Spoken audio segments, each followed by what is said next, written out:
peringatan terhadap sikap pengkultusan terhadap kuburan orang-orang saleh.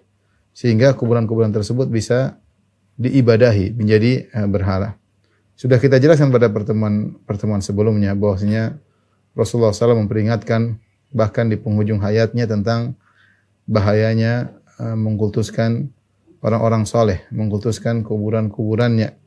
Ya Rasulullah SAW sebelum meninggal sempat berkata, "Laknatullah 'alal yahudi wan nasara ittakhadhu qubur anbiya'i masajida." Allah melaknat Yahudi Nasara, mereka menjadikan kuburan-kuburan nabi-nabi mereka sebagai masjid, sebagai tempat peribadatan. Oleh karenanya masalah kuburan Rasulullah SAW serius. Banyak hal-hal yang dilarang ya dalam masalah pengkuburan yang semuanya mengantarkan kepada bentuk pengkultusan. Makanya Rasulullah SAW melarang kuburan ditinggikan. Ya, Rasulullah SAW pernah menugaskan Ali bin Abi Thalib untuk meratakan kuburan. Sebagian dalam hadis ala aba'atsauka ala ma ba'atsani Rasulullah SAW alla tada' qabran musyrifan illa sawaitahu. Kata Ali, sungguhnya Rasulullah pernah mengutusku, jangan sampai ada kuburan yang kau dapati tinggi kecuali kau ratakan. Kemudian juga Rasulullah SAW melarang kuburan untuk ditulisi. Rasulullah SAW juga melarang kuburan untuk disemen. Ya. Kemudian Rasulullah SAW juga melarang kuburan untuk diberikan lampu-lampu. Ya, ini semua adalah bentuk pengagungan terhadap kuburan dilarang oleh Nabi SAW. Kemudian Rasulullah SAW juga melarang salat ke arah kuburan.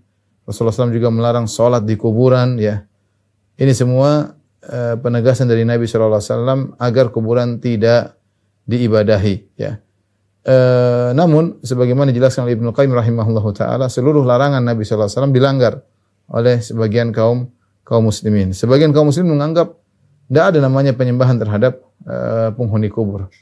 Itu hanyalah orang-orang Wahabi lah yang berlebih-lebihan lah. Subhanallah, apakah kekhawatiran Nabi SAW ini adalah suatu main-main saja?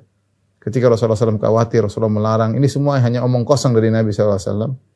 Ketika Rasulullah SAW sampai menjelang meninggal dunia, sampai dalam kondisi panas yang amat tinggi, mengingatkan hal ini, kemudian kita menganggap ini hanyalah peringatan main-main saja.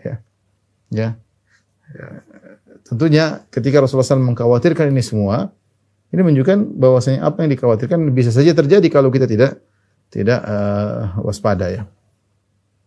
Kalau kita tidak mengindahkan perintah Nabi sallallahu alaihi wasallam, tidak mengindahkan larangan Nabi sallallahu alaihi wasallam, maka apa yang dikhawatirkan oleh Nabi bisa terjadi.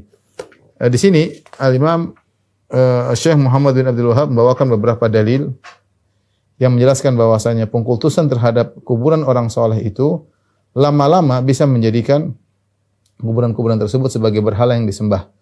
Dalilnya Al-Imam Malik rahimahullahu taala meriwayatkan dalam kitabnya Al-Muwatta, Rasulullah SAW pernah bersabda, "Allahumma la taj'al qabri wathanan yu'bad."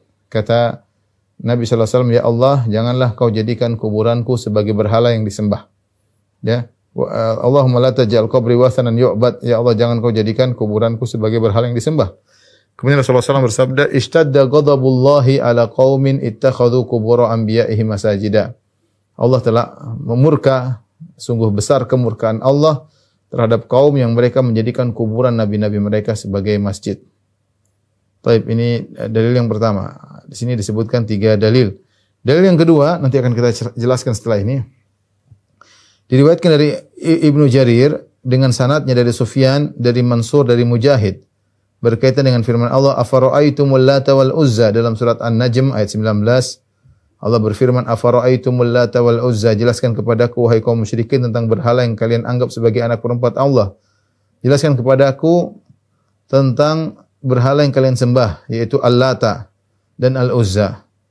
Mujahid menjelaskan, Al-Lata, siapa Al-Lata yang disembah oleh kaum musyrikin dahulu? Al-Lata adalah orang yang dahulu biasa mengadon tepung untuk dihidangkan kepada jamaah haji. Setelah meninggal mereka pun senantiasa mendatangi kuburannya. Ini jelas ini. Tafsir salaf, para ulama salaf tentang Lata. Lata ternyata dahulu adalah orang yang baik, orang soleh yang suka membuat makanan dibagi-bagikan gratis kepada jamaah haji. Demikian juga diriwayatkan dari Ibnu Abbas radhiyallahu anhuma sebagaimana yang dituturkan oleh Ibnu Jauza, Al-Lata ya, dia itu adalah asalnya pengadon tepung untuk diberikan kepada para jamaah haji. Itu kana yalitu sawiqal lil hujjaj, kata Ibnu Abbas bahwasanya Lata dahulu adalah orang yang saleh yang dia membuat adonan makanan, membuat makanan, roti semacam itu dibagi-bagi kepada jemaah haji. Tatkala dia meninggal tadi setelah dikatakan sebelum dikatakan oleh Mujahid, setelah dia meninggal maka orang-orang pun mendatangi kuburannya. Akhirnya disembah. Dan dalil yang terakhir diriwayatkan dari Ibnu Abbas radhiyallahu anhuma, ia berkata Rasulullah SAW bersabda, la ana Rasulullah SAW zairatil kubur wal muttakhidina 'alaiha al masajida was suruja. Rasulullah SAW melaknat kaum wanita yang suka menziarahi kuburan, serta Rasulullah SAW melaknat orang-orang yang membuat tempat ibadah kuburan menjadi tempat ibadah dan memberi lampu penerangan di atas kuburan. Hadis riwayat para penulis kitab Sunan.